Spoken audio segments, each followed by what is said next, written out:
Guess what, folks? We have made it to Euclid Book 2, proposition number 11. But before we begin, which, by the way, this video not only covers the quadratic formula, but also the golden ratio, I wanted to tell you something before we begin. Some people have been getting kind of confused in my last few proofs, and I wanted to tell you this.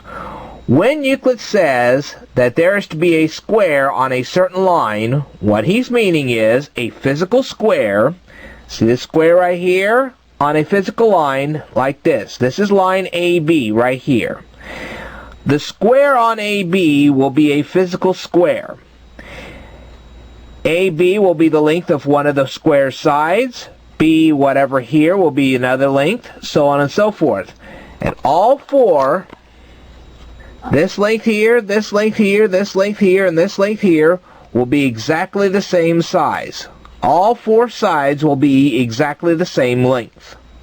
So that's why you have a square on AB. Now, the next thing I'm going to say is that Euclid will go on to say that there'll be a rectangle contained by AB, BC. What he means is that this line AB will be the length of this rectangle, and BC will be the width. Okay, so the rectangle is being contained by lengths of AB and BC. Keep in mind that we're talking about a rectangle here. The AB and DC will be exactly the same length. This will equal this in length. And BC and AD will be exactly the same length. Like this. So BC and AD will be exactly the same length. So a rectangle contained by AB, BC, well, you can also say that this D here is actually C. And you could say here that this C is actually B. So you're going to say twice the length of AB and twice the length of BC contains the area of this rectangle. Alright, hopefully that got rid of all the confusion. Now let's go back to the proof. Euclid wants you to start out this proof with line AB. And then he says he wants you to make a square from point A to point B to point D to point C.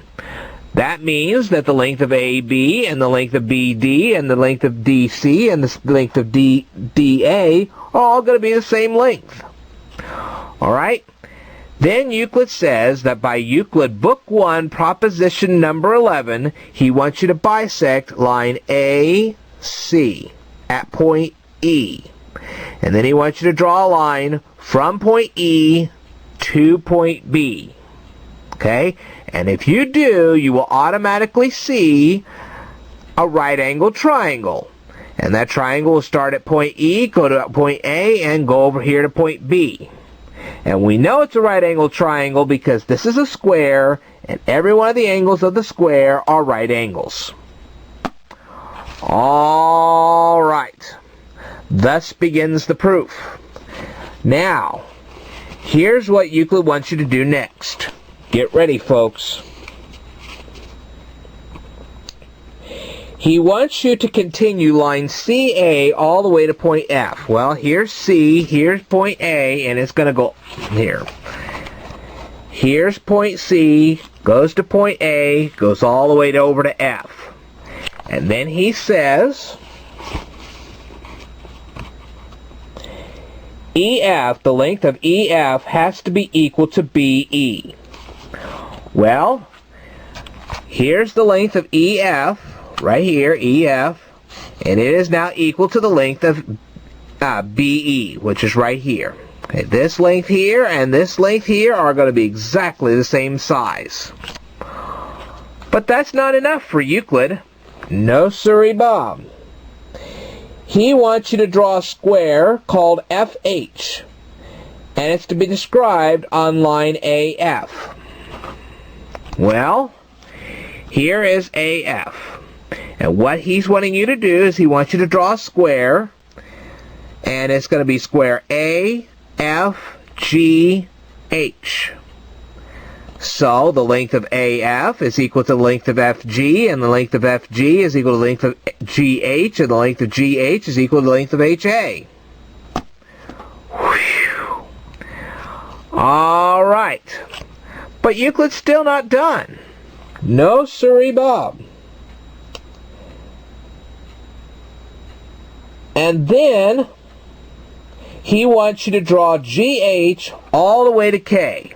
Well, here's GH right here, the length of GH, and we're going to draw all the way down here to K. See where point K is right down here?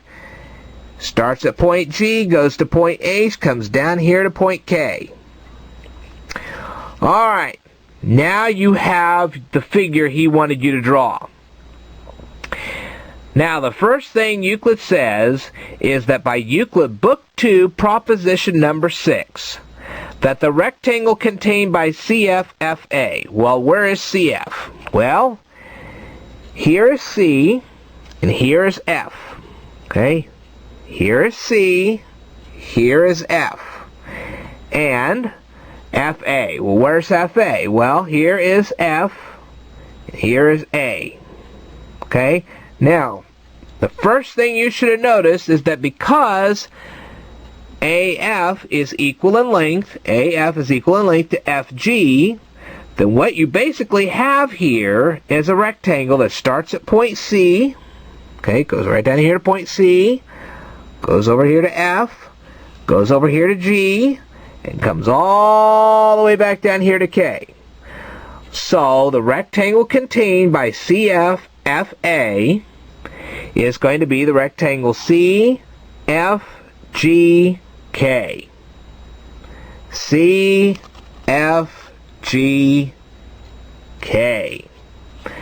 That's the rectangle contained by CFFA.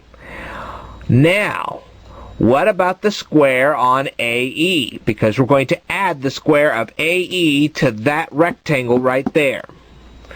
Well, let's find AE. Well, here is AE. Now, we would draw a square right here. And we could draw it out here, here, here. We'd actually end up having another point. If we drew out that square, we'd have another point right about here. And I'm going to label that M for mystery point. And if we were to connect that, we would have this length equal to this length, equal to this length, equal to this length. Okay?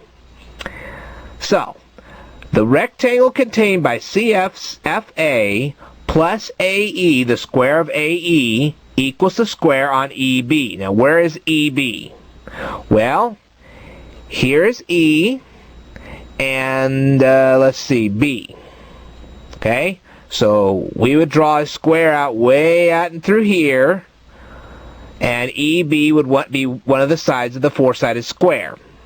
Okay? So, here's EB. This would be one side of a four-sided square. We draw it out here. All right. Now, I will tell you more in the next video, so stay tuned.